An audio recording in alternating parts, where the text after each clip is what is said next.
Morning. If you're new here, my name is Sarah Phillips. I'm a self-taught artist, and today we're going to do something a little different, which is just to chat a bit about early to mid-career stuff for an artist, because I find there's so much content out there from artists who have already made it, which to me just means that they're doing full-time and they're not struggling too much doing that, which is phenomenal that they're doing that, and that it is great content and there is a lot of good tips to take from it. But I always found, because I'm not there yet, but also I just found that a lot of that content isn't always the most applicable for earlier career artists, because I find a lot of these artists that have made it, they've been working 10, 20, 30, 40, 50 years before they've gotten to that point. So they're referring back to, I did this when I was getting started, I did that when I was sort of mid-career, and some of it is still applicable, but a lot of it's not, especially where it's platform sort of based tips. And I'm not just talking about social media, but like Etsy is a great example, because if you were on Etsy in its earlier days, it was a very different beast to the drop shipping nightmare that it is now. And so I find that these artists sort of here in their career talking about what you should do back here, the time that's gone by since means some of the information maybe isn't as helpful as it could be.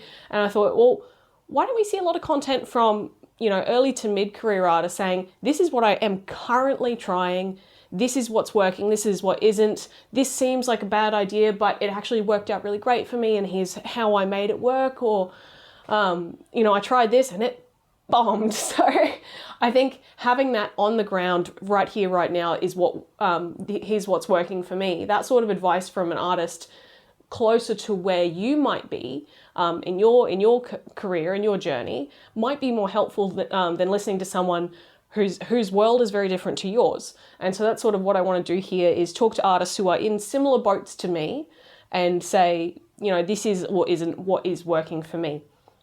All right, I definitely should have written a script, and I definitely should have pointed down the points I'd be talking about, but I have a rough idea, so here we go. The first thing we're going to talk about is art societies, because there is definitely a lot of pros and cons there. So I joined the Australian Society of Marine Artists. It's just this year become not a thing, but I was a member for 3 or 4 years, and I was actually secretary and treasurer for most of that time. I was with them for probably 6 months before I stepped into the secretary role. And what I will say in terms of positives for societies is that if you're looking for peership, if you're looking for the opportunity to maybe do some group shows, probably mostly online, but generally just to do group shows. If you're looking to cut your teeth on exhibiting, get some experience exhibiting in a fairly friendly, low-risk environment, societies are for you. They're a great place for that. And for mentorship as well, I found that, at least in the society I was in, it's a marine art society, and it was predominantly 80-year-old men who were really into marine history. And so there was a lot of people very keen to be a mentor, and I was one of the very few people keen to be a mentee. So it was great for me. I had so many older artists with decades of experience champing at the bit to give me tips and advice, and that was really lovely. That was great. And to feel that an artist who you respect and admire their level of work is giving you tips, it was a lovely dynamic for a while. But of course, there's always going to be cons where there's pros. For me personally, and maybe this is just specific to that society, I did find that they're very pigeonholed. 90% of that society's work was historical vessel paintings. I don't paint boats, so my work was sort of a fish out of water, so to speak. And I did sort of receive some negativity in that sense. So I will say, if you're looking to explore lots of different subjects and mediums, maybe try and make sure that if you're looking to join a society, it is a society that has a broader scope, because a lot of them really do pigeonhole themselves into this little narrow lane, and that's what we do and that's what we're interested in and nothing else. So unless you're keen on fitting in that niche, make sure you're finding a bigger society that is more interested in a broader scope. I will say as well, the fees can be a bit prohibitive. Membership for ASMA was only $60, which isn't too bad, but societies can really differ as well.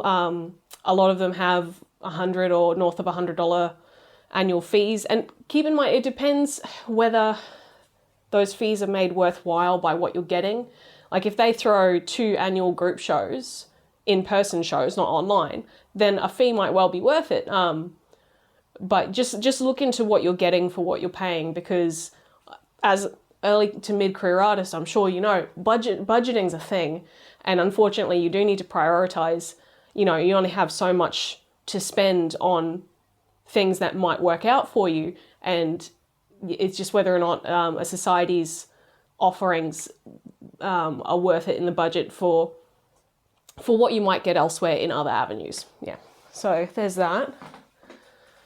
What else about societies? It is definitely really good if you're looking to join the committee.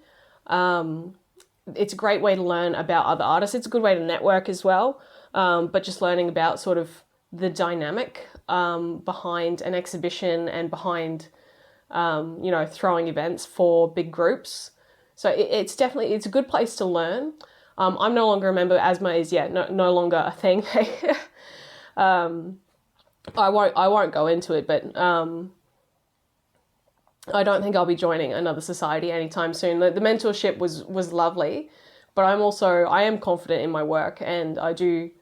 Although I'm not against the idea of having a mentor again, I'm more keen to have a mentor in person, which a lot of societies are broader and further flung. So probably not through that. And again, with the whole budgeting thing, I'm finding that applying for expressions of interest and venue hire for me at the moment is what I'm sort of focusing on. So less so members, like societies and membership fees. But yeah.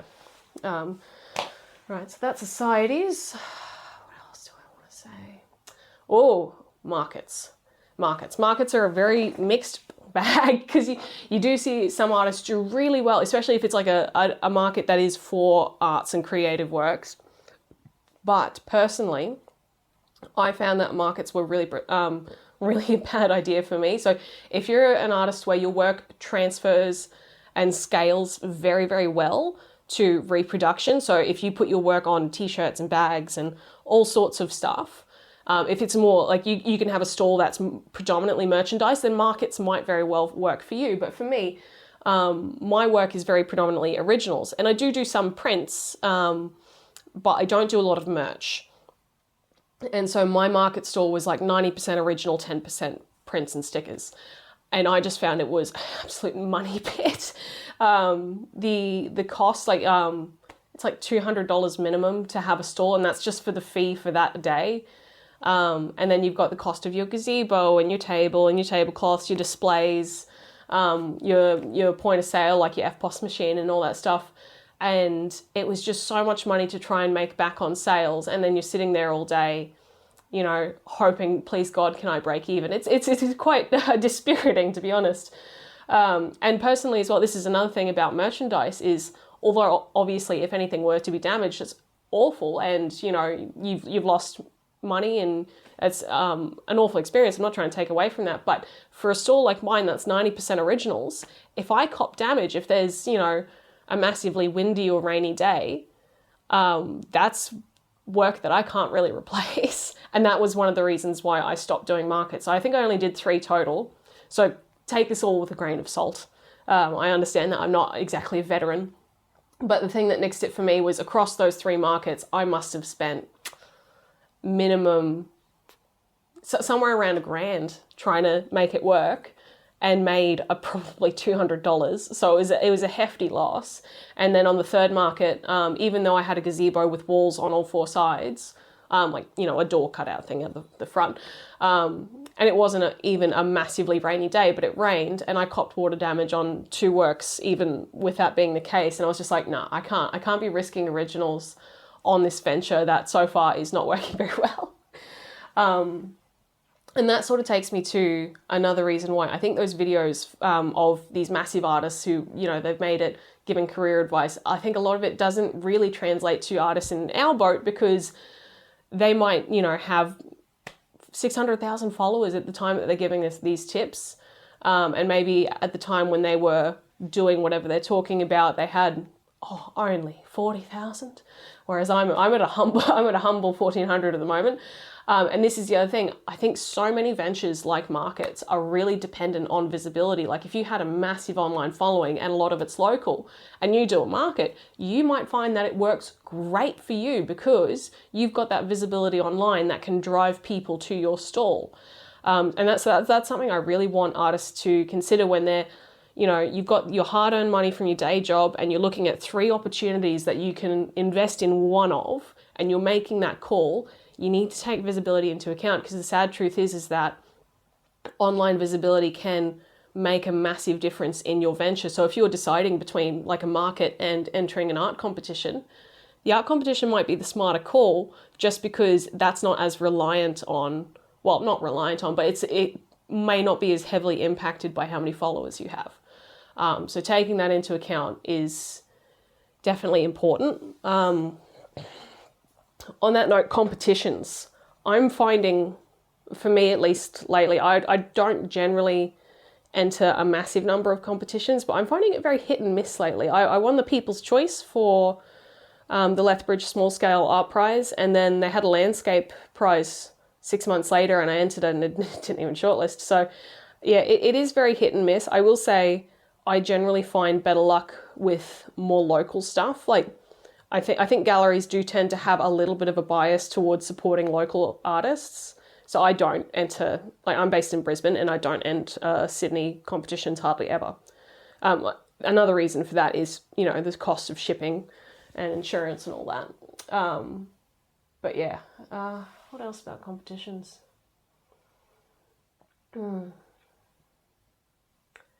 I can't think of anything right now. I've not structured this video very well, but what else can we talk about that is or is not working at the moment? Actually, something that a lot of earlier career artists might appreciate is some tips on saving for framing, because I know framing is a massive expense that a lot of us have to deal with. Like if you're working on canvases, a lot of the time you can get away without framing it. But if you're entering it in competitions, it often has to be framed anyway. Anyway, go to a framer, whoever your local framer is, and ask, can I select from your offcuts for a discount?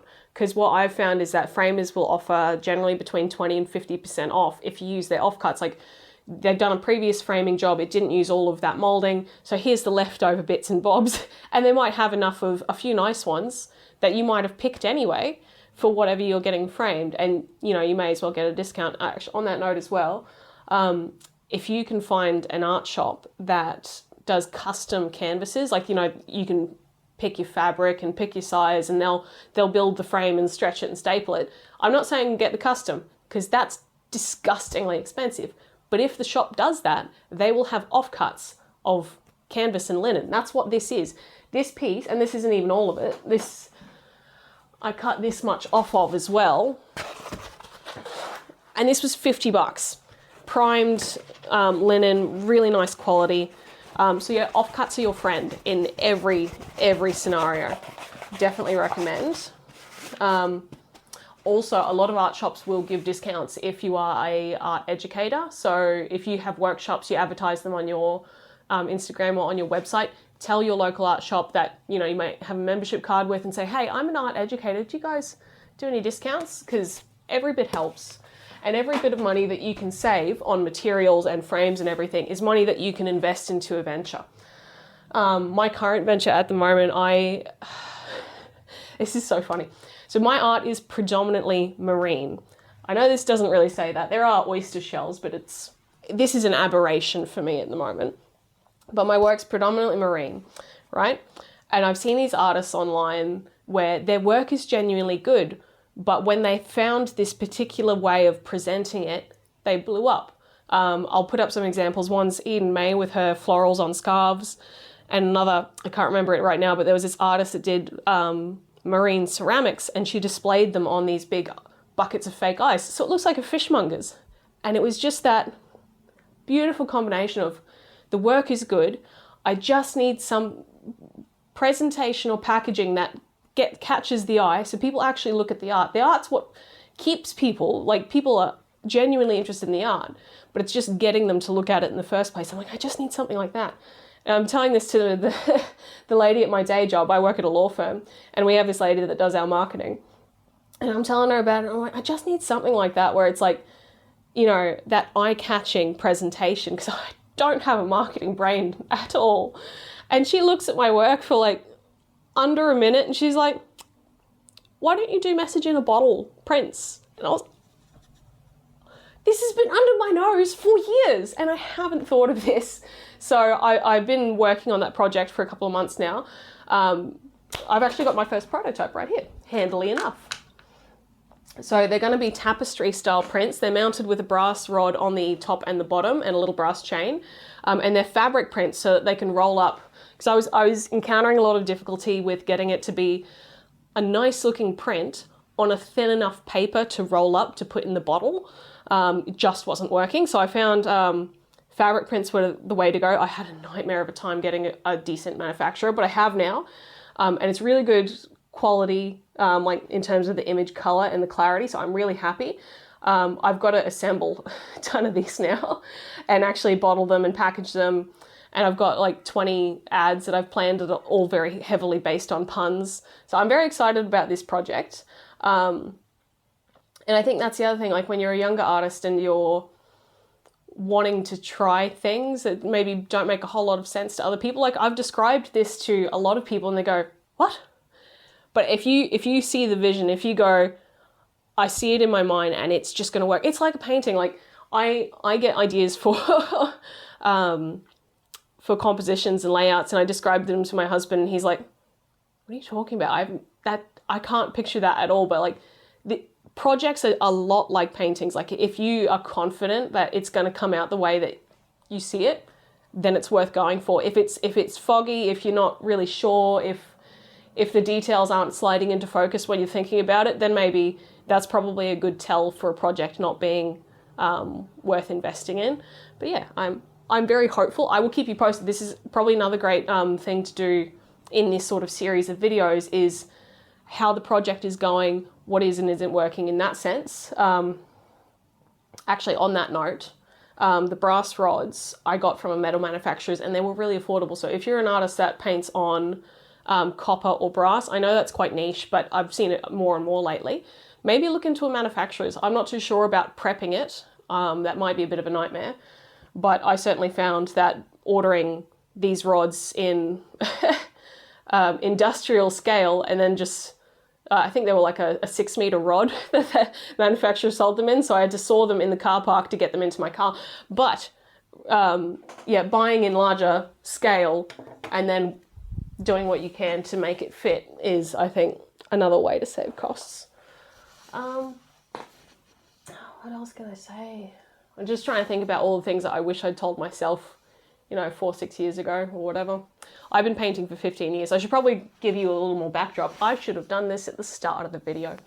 But so I've been painting for 15 years. I've been drawing my whole life, but painting with watercolors for 15 years, completely self-taught. I've been painting with acrylics maybe 5-6 years now, again, self-taught, and oils for probably 4 years. I'm really not a big fan of oils, so maybe it's the watercolor habits, but I'm just too impatient.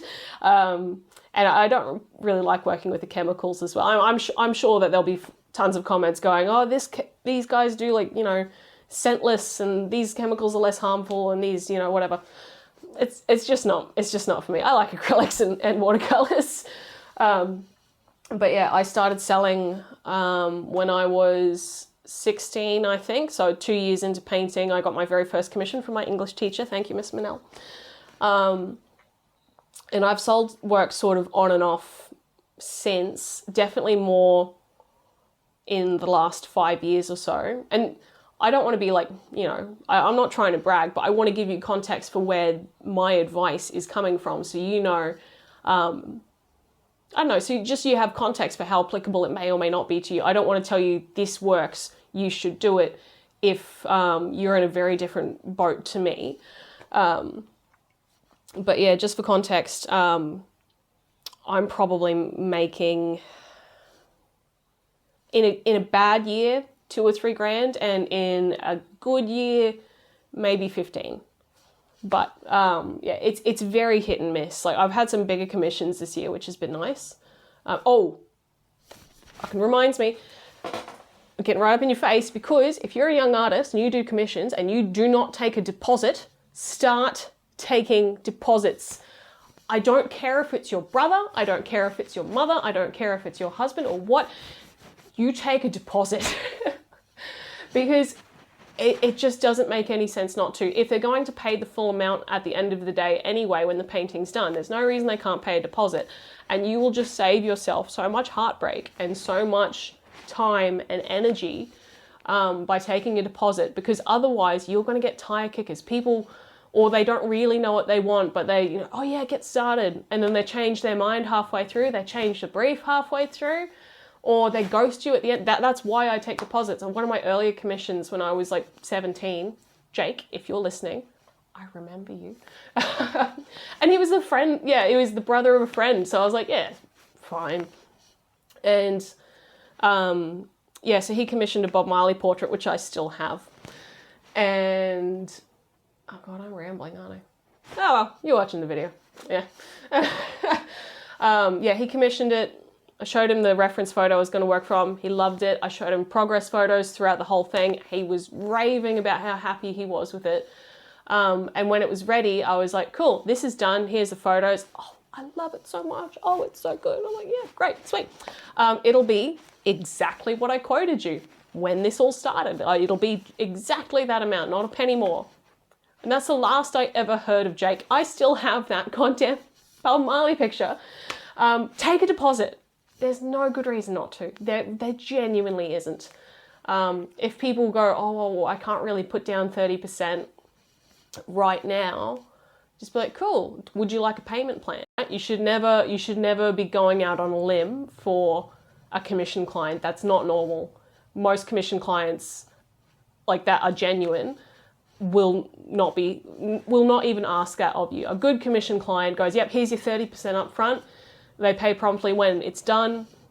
I've had people give me tips, like, don't think that it's normal for someone to go, I'd rather pay 100% when it's finished. Make sure I like it. If you ever hear that, run, run. They're not worth the trouble. All right, we might wrap that up here because I'm very well aware that I'm rambling, but I hope this has been helpful. If you have questions about group shows or solo shows, I've done a few of them, online shows, any of this sort of stuff, or just something completely different. If you want to talk to an artist that will respond, I'm your gal. All right, we'll leave it there.